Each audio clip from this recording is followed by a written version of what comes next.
So in this tutorial, I'm going to be balancing a 24-105 EFS lens with the Viltrox speed booster, the Canon M50 on the DJI Ronin SC. The reason I'm doing this is because nobody else did this, and I was looking everywhere on YouTube for it, and it took me a while to actually get it to balance. So this might help someone else, so that's why I'm doing it.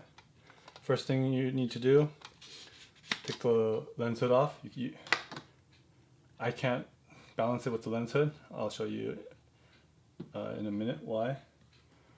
So let's get this set up first. Hopefully this isn't too long of a video. Hey you.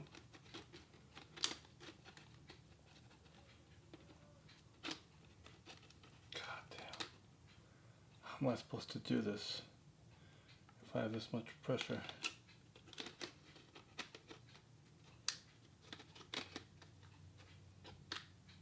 Oh, I'm so stupid. That's why. Viltrox speed booster. This needs to go on first. I'm a little nervous. This is my first tutorial. So please don't click away. I promise you this will get better.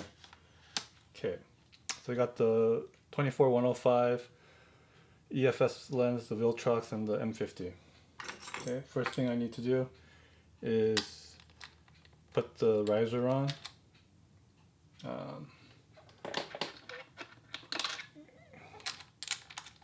So something no one else has really mentioned is you gotta align this really well and make sure this is really tight, because if it's a little loose, then it'll ruin your balancing like big time. Okay, so now I have the plate mount. For this, I'm going to just use one screw. I've always just used one screw, but supposedly you're supposed to use 2 screws. Because it's a heavy mount, I'm screwing it near at the very end. And now the riser for this, for the lens balancer thingy majiggy. So what I like to do is push it off slightly, or so that you have some sort of contact, and then tighten it. Okay. It can touch the focus ring. It doesn't really matter because it's all automatic. But right now it's not touching anything. Make sure you're at 24 millimeters. Okay. Sure everything is locked. And let's mount onto here. Okay, so once you have it mounted, release the tilt axis. It's top heavy, top heavy, top heavy, top heavy, bottom heavy. Okay, you don't have to do this one too accurately right now, because you have to do this one, the vertical. So because it touches the back pan axis, you have to go downwards, but you have to be careful because my zoom ring is a little loose. So as you're adjusting, the zoom can come down. So let's loosen up the vertical. Okay.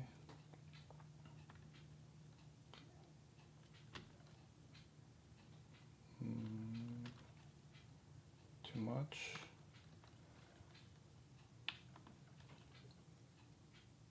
It's good.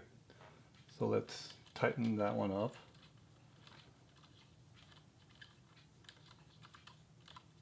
See, as I'm tightening up, the zoom lens came down. Make sure you have a filter on so you don't accidentally scratch the glass. I have a UV filter on right now.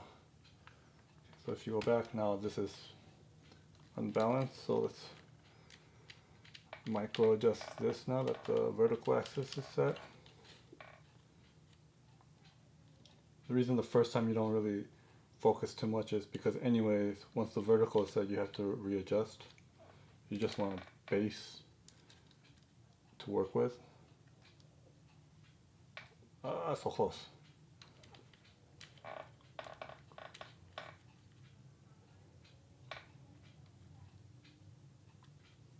It's literally like a millimeter adjustment, or even like half a millimeter sometimes. It's literally, as you're screwing in is when it can get screwed up. Damn it.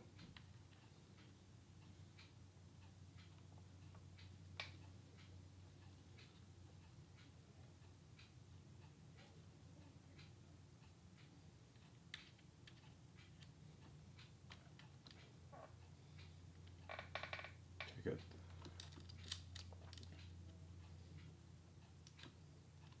So now we're balanced this way and this way. Cool. So let's lock that up. Open the roll axis. Oh, this is already pretty accurate, surprisingly. I had a lighter camera mount set up, so all these are inaccurate. Oh, it's pretty. That's a tough one. Let me try releasing both.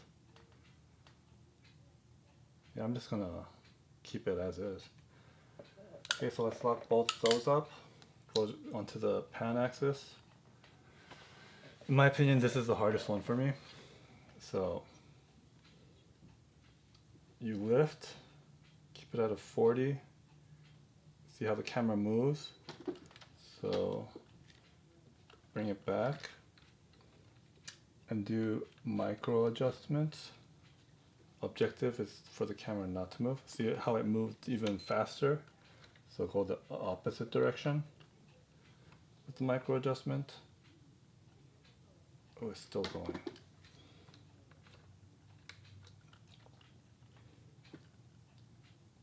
It's pretty good. So just a little bit more.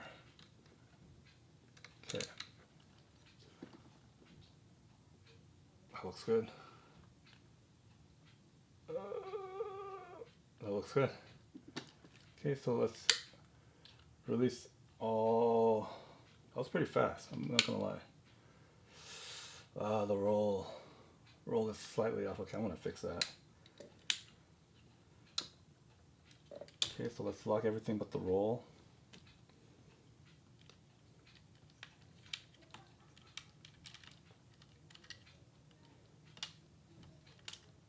Too much.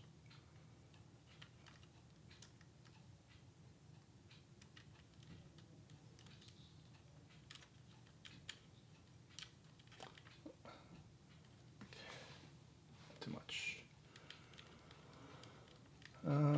So one problem with this setup is you can't do barrel rolls and you can't shoot low angles because the top of the camera hits the back right here, so that prevents it from going low and barrel rolls, but you can do everything else. So this is probably my sharpest setup. That's why I really wanted to do this. If I couldn't figure out how to do this, then I would probably just return this because there's no point, for me at least. Okay. Oh, sweet Jesus, what's going on?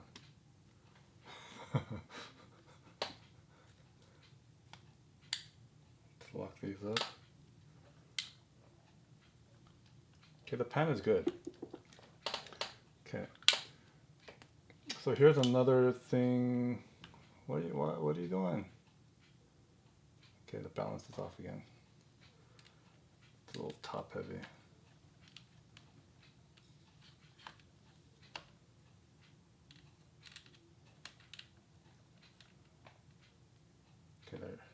should have done it. Seriously, it's like a millimeter difference to make it top heavy. All right, so let's get our app ready to go. That was pretty quick. I'm actually kind of surprised I did this so well under pressure. Okay, so turn on your Ronin, but get ready to do an auto tune right away because I had a light camera on, so the auto tune is a light camera setup, and because this is heavier, like the camera, the DJI is gonna, the SC is gonna vibrate when you turn that on, so you have to do an auto tune fairly quickly the minute you connect.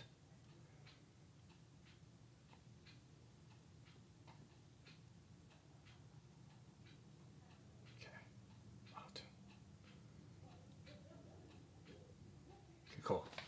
So it didn't shake this time, but there are times when I do this and it shakes, and auto tuning is the first thing you should do, which is weird because I don't see anywhere that says you should auto tune first, but yeah. Okay, so let's do a balance test to see how well this set up. 18 degrees, 19 degrees right now. Begin the test. Because if you don't auto tune and you had a light camera or a heavy camera to a light camera, then the balance test is going to shake and everything is going to say it's not balanced. And I had a problem with that because nobody explained that to me the first day I got this. I've had this for excellent. That's excellent. Okay, so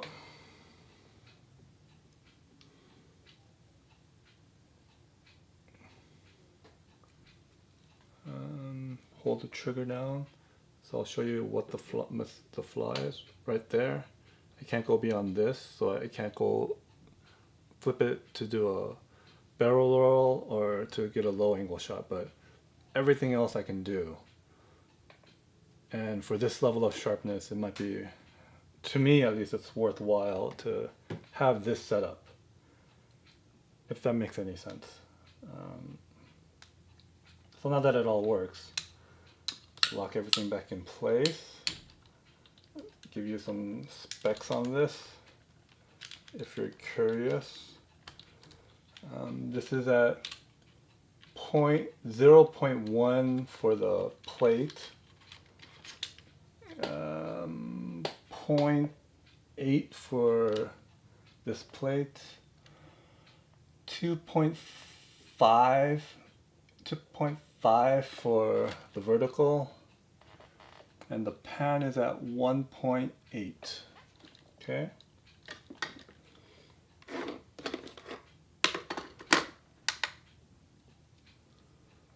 The total payload for the whole setup is 1,281 grams.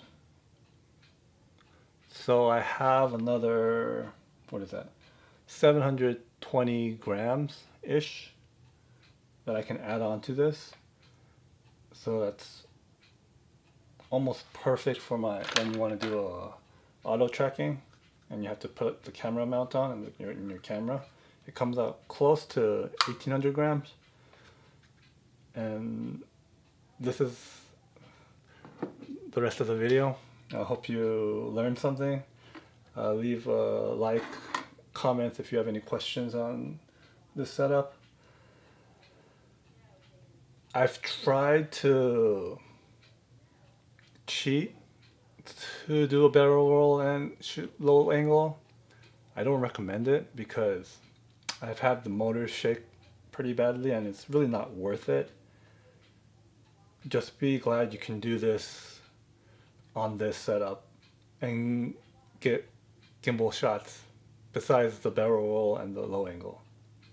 If you want to do barrel roll or low angle, you can use a smaller lens that's not as sharp, but do you really need sharp low angle shots or barrel rolls? It'd be ideal, but you know what I'm saying. You gotta work with what you got. Thanks for watching. Stay tuned for more.